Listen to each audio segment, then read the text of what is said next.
दर्शकवृन्द, प्रधानमन्त्री कपमा आफ्नो शानदार ब्याटिङ मार्फत सबैको मन जितेका classic batsman Arjun Kumal league 2 को त्रिकोणात्मक सिरिजका लागि नेपाली टोलीमा परेका छन्। यो सँगै नेपाली राष्ट्रिय क्रिकेट टोलीबाट अन्तर्राष्ट्रिय खेल खेल्ने अर्जुनको वर्षौंदेखिको सपना अब पूरा हुने बाटोमा पुगेको छ। अर्जुनले गत वर्षको प्रधानमन्त्री कपमा पनि शानदार ब्याटिङ प्रदर्शन गरेका थिए, तर उनी त्यतिबेला राष्ट्रिय टिममा भने पर्न सकेका थिएनन्। यसपटकको प्रधानमन्त्री कपमा झन दमदार प्रदर्शन गरेका उनी कतै यसपटक पनि टिममा पर्दैनन् कि भन्ने चिन्ता धेरैको थियो। तर यसपटक भने नेपाल क्रिकेट संज्ञानले अर्जुनमाथि अन्याय गरेन। उनी लिग 2 को त्रिकोणात्मक सिरिजका लागि नेपाली टोलीमा परेका छन्। प्रधानमन्त्री कपको यो सिजनमा अर्जुनले 2 शतक र 2 अर्धशतक सहित 504 रन बनाएका छन्। प्रधानमन्त्री कपको इतिहासमा अहिलेसम्म कुनै पनि ब्याट्सम्यानले एकै सिजनमा 500 रनको आँकडा पार गर्न सकेका थिएनन्। तर अर्जुनले भने प्रधानमन्त्री कपमा पहिलो पटक एकै सिजनमा 500 रन बनाएर इतिहास रचिसकेका छन्। अर्जुन नेपाली क्रिकेटमा अहिलेको परिस्थितिमा सबैभन्दा भरपर्दो ब्याट्सम्यानका रूपमा देखिएका छन्। उनी कुनै 1-2 खेलमा मात्रै नभएर अधिकांश खेलमा रन बनाउन सक्ने ब्याट्सम्यानको रूपमा देखिएका छन्। धेरै नेपाली ब्याट्सम्यानहरू एक खेलमा रन बनाउने र बाँकी 4-5 खेलमा सुपर फ्लप हुने समस्याबाट गुज्रिरहेका बेला अर्जुन भने बरु 5 खेलमा रन बनाउने, एक खेलमा मात्रै सुपर फ्लप हुने गरिरहेका छन्। अर्जुन जस्तो संघर्षले खारिएको र प्रतिभाले भरिएको ब्याट्सम्यानलाई नेपाली क्रिकेट समर्थकहरूले नेपाली टोलीका लागि अन्तर्राष्ट्रिय खेलहरूमा ओपनिङमा रन बनाइरहेको हेर्न खोजिरहेका थिए। अब भने नेपाली समर्थकहरूको यो चाहना लगभग पूरा हुने चरणमा पुगेको छ। यता प्रधानमन्त्री कपमा राम्रो ब्याटिङ गरेका विनोद भण्डारीले पनि लिग 2 को त्रिकोणात्मक सिरिजमा ठाउँ बनाउन सफल भएका छन्। उनी लामो समयपछि एक दिवसीय क्रिकेटमा आफूलाई पुनरागमन गर्न सफल भएका छन्। प्रधानमन्त्री कपको यो सिजनमा विनोदले दमदार प्रदर्शन गरेका थिए। उनी पनि राम्रो टचमा देखिएका थिए, उनी पनि उत्कृष्ट लयमा देखिएका थिए। उनले प्रधानमन्त्री कपमा गरेको यही प्रदर्शनका कारण नेपाल क्रिकेट संज्ञानले उनलाई पनि लिग 2 को त्रिकोणात्मक सिरिजका लागि नेपाली टोलीमा राखेको छ।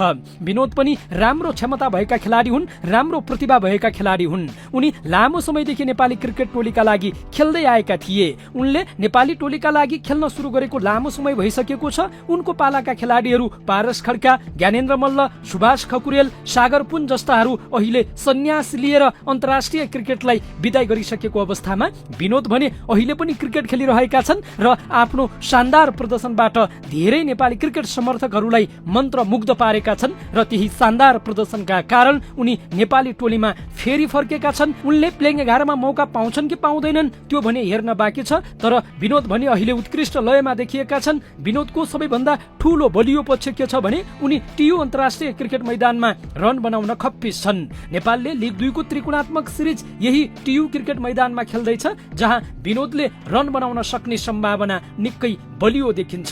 त्यसैले पनि नेपाल क्रिकेट संज्ञान र नेपाली क्रिकेट टोलीको छनौट समितिले उनलाई विशेष प्राथमिकतामा राखेर नेपाली टोलीमा पारेको अवश्य पनि हुन सक्छ। त्यसो त नेपाल क्रिकेट संज्ञानले ओपनर जोडीको रूपमा कुशल भुर्तेल र आसिफ शेखलाई निरन्तरता दिएको छ। तर कुशल भुर्तेलको प्रदर्शन प्रधानमन्त्री कपको यो सिजनमा त्यति राम्रो हुन सकेन। उनले यसअघि नेपाली टोलीले युएईमा लिग 2 को त्रिकोणात्मक सिरिज खेल्दै गर्दा उनको ब्याट शान्त रहेको थियो। अर्कोतर्फ आसिफ शेखको प्रदर्शन पनि त्यो सिरिजमा राम्रो हुन सकेको थिएन। तर प्रधानमन्त्री कपमा उनले एउटा खेलमा 200 माथिको स्कोर बनाएका कारण उनलाई नेपाली टिम म्यानेजमेन्टले यसपटकका लागि लिग 2 को त्रिकोणात्मक सिरिजमा छनौट गरेको छ। प्रधानमन्त्री कपको यो सिजनमा उनले एउटा शतक समेत प्रहार गरेका थिए। त्यसकारण पनि आसिफ केही लयमा देखिएको अवश्य पनि छन्। उनलाई नेपाली टिम म्यानेजमेन्टले लिग 2 को त्रिकोणात्मक सिरिजका लागि नेपाली टोलीमा राखेको छ। कुशल भुर्तेललाई पनि राखेको छ, अर्जुन कुमाल र विनोद भण्डारीलाई पनि राखेको छ। यस्तो अवस्थामा लिग 2 को त्रिकोणात्मक सिरिजका लागि घोषित नेपाली टोलीमा ओपनर ब्याट्सम्यानहरूको बाहुल्यता रहेको छ। कुन कुन ओपनरले प्लेइङ 11 मा मौका पाउलान् भन्ने अहिले नै भन्न सकिने अवस्था छैन, किनकि ओपनर ब्याट्सम्यानहरू कुशल भुर्तेल र आसिफ शेखले लामो समयदेखि नेपाली क्रिकेट टोलीका लागि खेल्दै आएका छन्। उनीहरूले नेपाली टोलीलाई अप्ठ्यारो समयमा पनि जित दिलाएका उदाहरणहरू थुप्रै रहेका छन्। त्यसैले क्यानको नजरमा पहिलो प्राथमिकता कुशल र आसिफमा नै जाने लगभग पक्का-पक्की जस्तो देखिन्छ। तर अहिलेको फर्मलाई हेर्दा अर्जुन कुमाल निकै उत्कृष्ट टचमा देखिएका छन्। अर्जुन कुमाल एउटा पर्फेक्ट ओडिआई ब्याट्सम्यानका रूपमा देखिएका छन्। उनी खेलको अवस्थालाई मध्यनजर गर्दै ब्याटिङ गर्ने क्षमता राख्छन्। त्यसकारणले कहीँ न कतै प्लेइङ 11 मा अर्जुन कुमालले पनि मौका पाउने सम्भावना बलियो देखिन्छ। यदि नेपालका लागि कुशल भुर्तेल, आसिफ शेख र अर्जुन कुमाल नचलेको खण्डमा अन्तिम समयमा गएर विनोद भण्डारीले पनि प्लेइङ 11 मा मौका पाएर नेपाली टोलीका लागि ओपनिङ गर्ने सम्भावना निकै बलियो छ। 4 जना ओपनर नेपाली टोलीका लागि त्रिकोणात्मक सिरिजको स्क्वाडमा रहेका छन्। यो त्रिकोणात्मक सिरिजका लागि घोषित नेपाली टोलीमा ओपनर ब्याट्सम्यानहरूको बाहुल्यता छ। कुन ओपनर ब्याट्सम्यानहरूले मौका पाउनेछन् त्यो भने हेर्न लायक हुनेछ। तर अहिलेको स्थितिमा आसिफ शेख, कुशल भुर्तेल र अर्जुन कुमाल यी 3 जना ओपनर ब्याट्सम्यानको सबैभन्दा बढी प्रतिस्पर्धा हुनेछ। फर्मको हिसाबले अर्जुन कुमाल पहिलो रोजाइको ओपनर ब्याट्सम्यान बन्न सक्छन्। दोस्रो रोजाइमा आसिफ शेखले पनि ब्याटिङ गर्न सक्छन्, किनकि उनले भर्खरै प्रधानमन्त्री कपमा एउटा दोहोरो शतक बनाएका छन् र अन्तर्राष्ट्रिय अनुभवलाई मध्यनजर गर्दा कुशल भुर्तेल पनि प्लेइङ 11 मा मौका पाउने सम्भावना पनि बढी नै देखिन्छ। विनोद भण्डारी एउटा चौथो दावेदारका रूपमा देखिएका छन्। अहिलेको परिस्थितिलाई हेर्दा मेरो विचारमा आसिफ शेख र अर्जुन कुमाललाई ओपनर गराउँदा नेपाली टोलीका लागि राम्रो हुन सक्छ।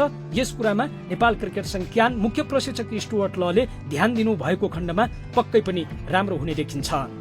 ब्याट्सम्यानको रूपमा प्रधानमन्त्री कपमा उत्कृष्ट प्रदर्शन गर्ने ओपनर ब्याट्सम्यान अर्जुन कुमाल र विनोद भण्डारीले लिग 2 को त्रिकोणात्मक सिरिजका लागि टिममा मौका पाउँदा बलिङमा उत्कृष्ट प्रदर्शन गर्ने फास्ट बलर हेमन्त धामीले भने लिग 2 को त्रिकोणात्मक सिरिजका लागि ठाउँ बनाउन सकेनन्। उनलाई Nepali team management, Nepal cricket संघ र मुख्य प्रशिक्षक स्टुअर्ट लले टी20 फर्म्याटमा प्राथमिकता दिएर युएई विरुद्धको टी20 सिरिजका लागि टिममा राखेको छ। तर लिग 2 को त्रिकोणात्मक सिरिजमा भने उनलाई Nepali team management, Nepal cricket संघ र मुख्य प्रशिक्षक स्टुअर्ट लले ठाउँ दिएका छैनन्। प्रधानमन्त्री कपमा हेमन्तले शानदार प्रदर्शन गरेका थिए। उनी उत्कृष्ट फर्ममा देखिएका थिए। उनको उत्कृष्ट फर्मले सुदूरपश्चिम फाइनलसम्म पुगेको थियो। फाइनलमा पनि हेमन्तले राम्रो प्रदर्शन गरेका थिए। तर नेपाल क्रिकेट संघले उनलाई ओडिआई फर्म्याट भन्दा पनि टी20 फर्म्याटका लागि उपयुक्त ठान्यो र युएई विरुद्धको टी20 सिरिजका लागि नेपाली टोलीमा राखेको छ। मौकै नपाउनु भन्दा त मौका पाउनु ठिक भने जै अब हेमन्तले टी20 सिरिजमै चित्त बुझाउनु पर्नेछ। तर उनले प्रधानमन्त्री कपमा शानदार प्रदर्शन गरेका छन्। प्रधानमन्त्री कप